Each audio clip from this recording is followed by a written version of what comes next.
20 नोव्हेंबरला होऊ घातलेल्या विधानसभा निवडणुकीच्या जाहीर प्रचाराच्या संपल्यानंतर सोमवारी शेवटच्या दिवशी ठिकठिकाणी रोड शो, रॅलीज, कॉर्नर सभा घेऊन प्रचाराची सांगता करण्यात आली। मतदानासाठी काही तासांचा अवधी उरला असून पक्षाचे पदाधिकारी आणि कार्यकर्त्यांकडून मतदारांच्या गुप्त भेटी घेत आहेत। जिल्ह्यातील 6 विधानसभा क्षेत्रातून 95 उमेदवारांचं भाग्य बुधवारी 20 नोव्हेंबर रोजी ईव्हीएम मशीनमध्ये बंद होणार आहे।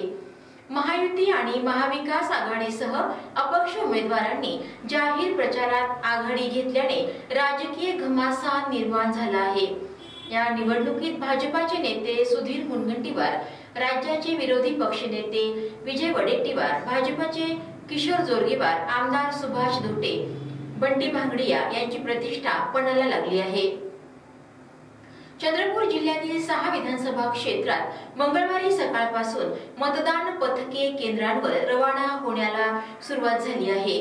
जिल्ह्यात 2077 मतदान केंद्रांसाठी सुमारे 14,000 कर्मचारी आणि सुरक्षा बंदोबस्त तैनात केला जातोय। ईव्हीएम बाबत कुठल्याही शंकांचं निरसन करण्यासाठी शेवटच्या क्षणी देखील प्रशासनाचे प्रयत्न सुरू आहेत। मतदान प्रक्रिया सुरळीत पार पाडण्यासाठी सूक्ष्म नियोजनावर भर दिला जातोय। जिल्ह्यातील मतदान केंद्रांवर जिल्हा पोलीस गृहरक्षक दलाची तैनाती केली जात आहे। संवेदनशील केंद्रांसाठी प्रशासनाने स्वतंत्र कृती आराखडा तयार केला असून अशा केंद्रांवर नजर ठेवली जात आहे। या सर्व तयारीबाबत चंद्रपूरचे उपविभागीय अधिकारी संजय पवार यांनी लाईव्ह चंद्रपूरला काय प्रतिक्रिया किंवा माहिती दिली आहे पाहूयात। 71 चंद्रपूर विधानसभा मतदारसंघाच्या मध्ये जी आपण डिप्लॉयमेंट केलेले आहे सर्व पोलिंग ऑफिसर आणि कर्मचाऱ्यांची, ते सर्व कर्मचारी आज येतील।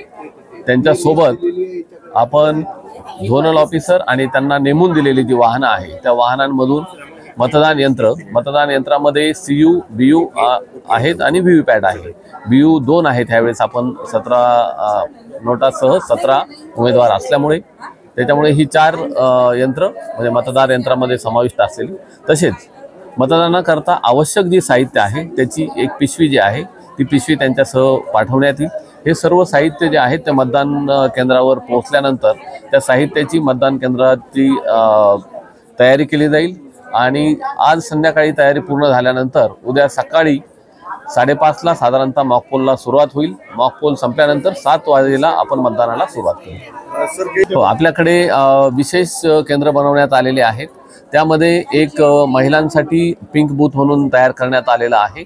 दिव्यांग मतदारांसाठी एक बूथ निर्माण करण्यात आलेला आहे। एक मॉडेल बूथ निर्माण करण्यात आलेला आहे। एक यूथसाठी जे आहे त्यांच्यासाठी एक यूथ बुक निर्माण करण्यात आलेले आहे आणि 4 पर्दानशीन मतदान केंद्र आहेत ज्या ठिकाणी म्हणजे पर्दानशीन महिलांची संख्या जास्त आहे अशा ठिकाणी एक महिला कर्मचारी जे आहे ती त्यांची ओळख पटवण्यासाठी राहील।